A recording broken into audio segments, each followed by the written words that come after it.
Thank God the shade has helped me a little bit. It's not so hot out here anymore. Still out here, AT&T Stadium, getting ready for Arkansas, Texas A&M. This is what are we doing? 9? No, 8, 7, 6, and 5 in our David Kahn Fantasy Basketball League. Now, I'll let you know these next 4 teams, are going to combine last year 32, 31, and 1. 32, 31, and 1. So I mean, these are pretty average teams. These are 500 teams.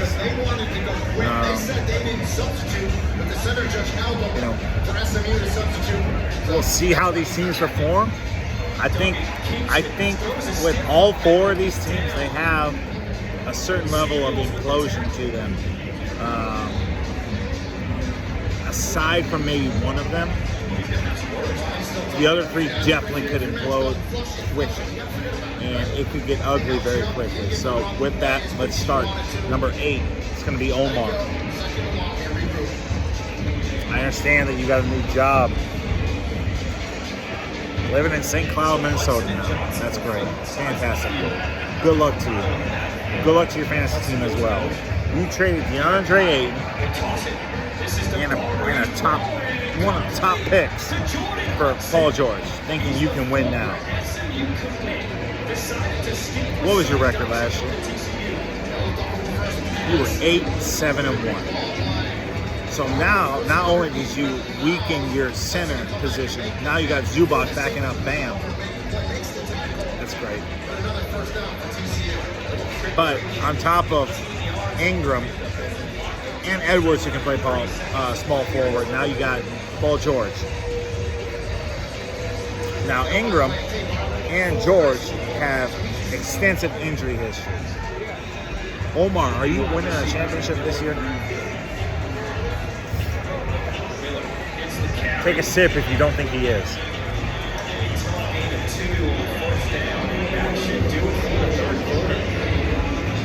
We've only seen one score. We got a lot of guys. No. Go ahead. Woo! I mean, you're nuts. That was a horrible trade. You traded away DeAndre Ayton, who... Yeah, bro, that's not your son.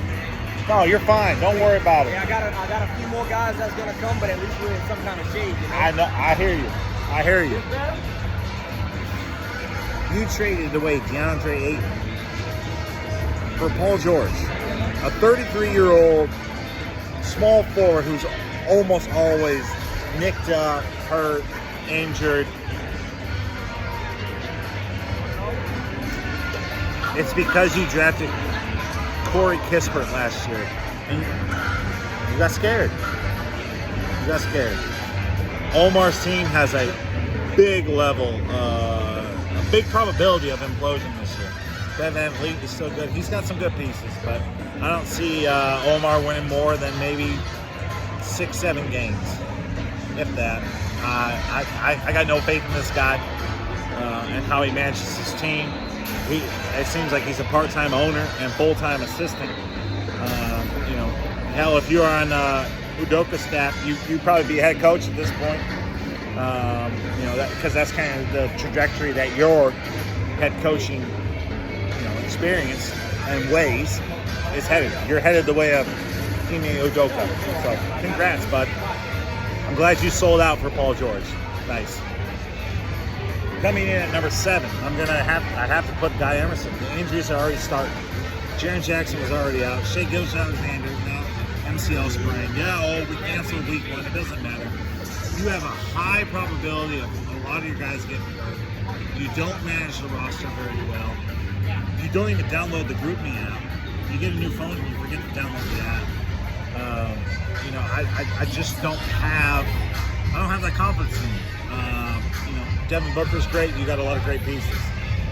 Zach LaVine's good. I think Zach LaVine probably is going to take a step back here in the next year or two.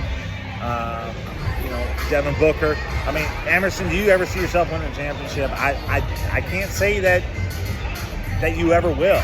Jonathan Isaac may not play. You're holding on to these guys for dear life, and thinking that they're going to get better opportunity. Miles Turner, all guys like that. And it's just not working out. You went 11-5 last year. I still think you're maybe about a 9-win team, maybe 9. I don't think you got better this offseason at all. I don't think you even put any time and effort into it.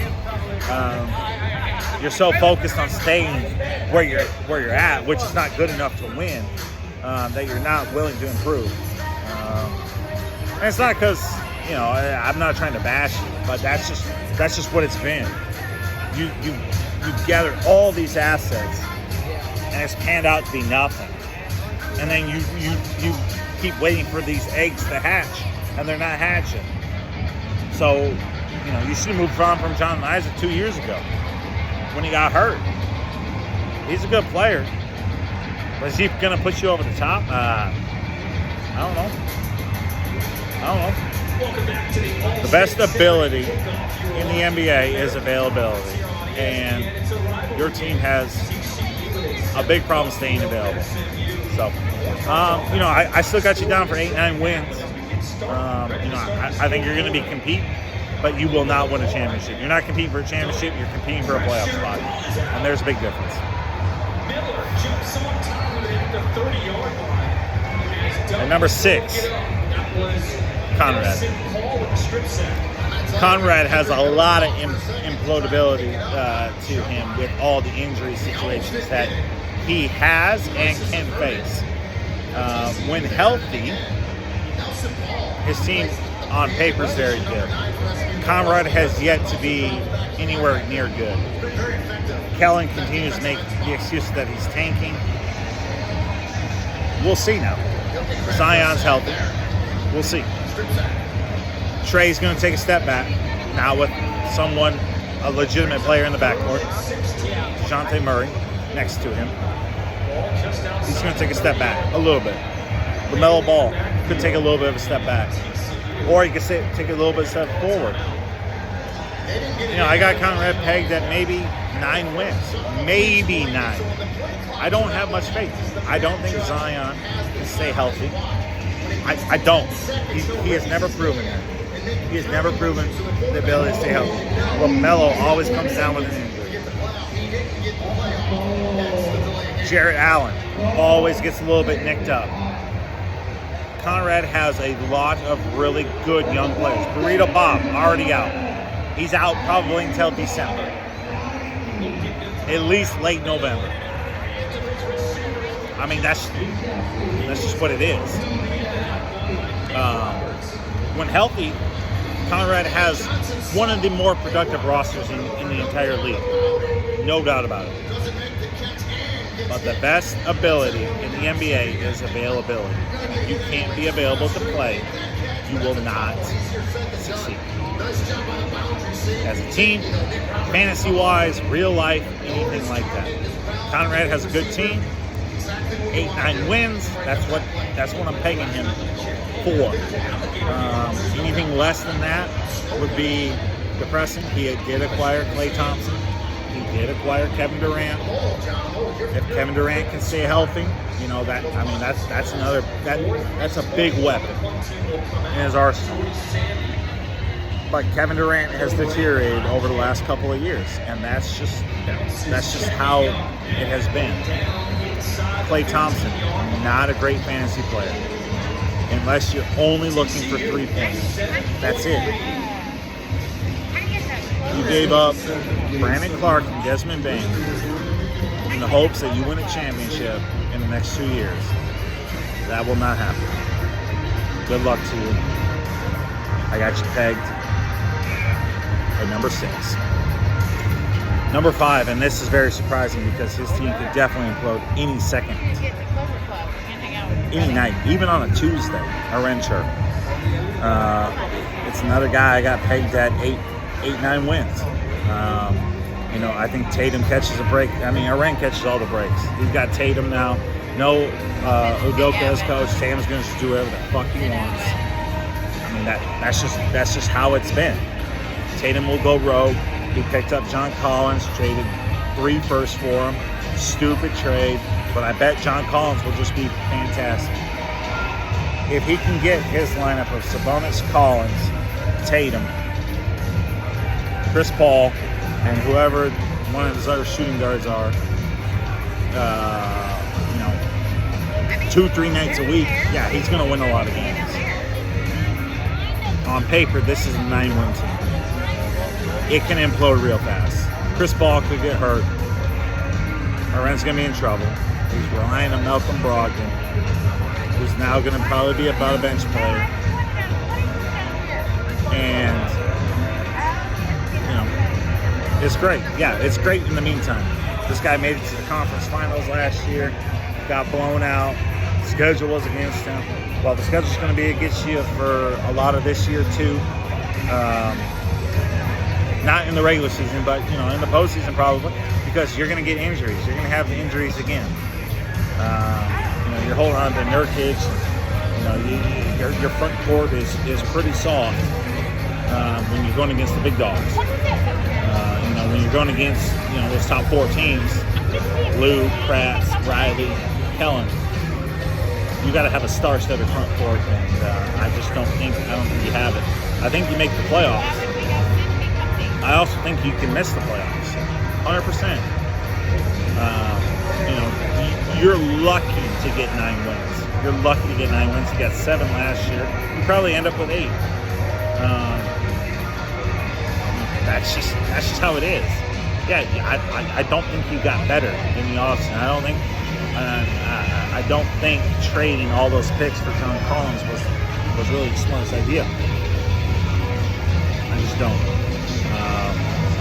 John Collins is a good fantasy player, but he's not going to put you over the top. He's not going to put any team over the top unless you have the top 10 power forwards. And John Collins is number 11. That doesn't even make sense. So, short recap: I got Omar at 8. I got Emerson at 7. Conrad at 6. Moran at 5. All 4 of these teams could be really good, or they could really implode. And if I had to be a betting man, I would say 3 out of 4 of them implode this year. That's just what it is. They've done it. They have a history of imploding. They have a history of getting hurt, and I see that continuing. So,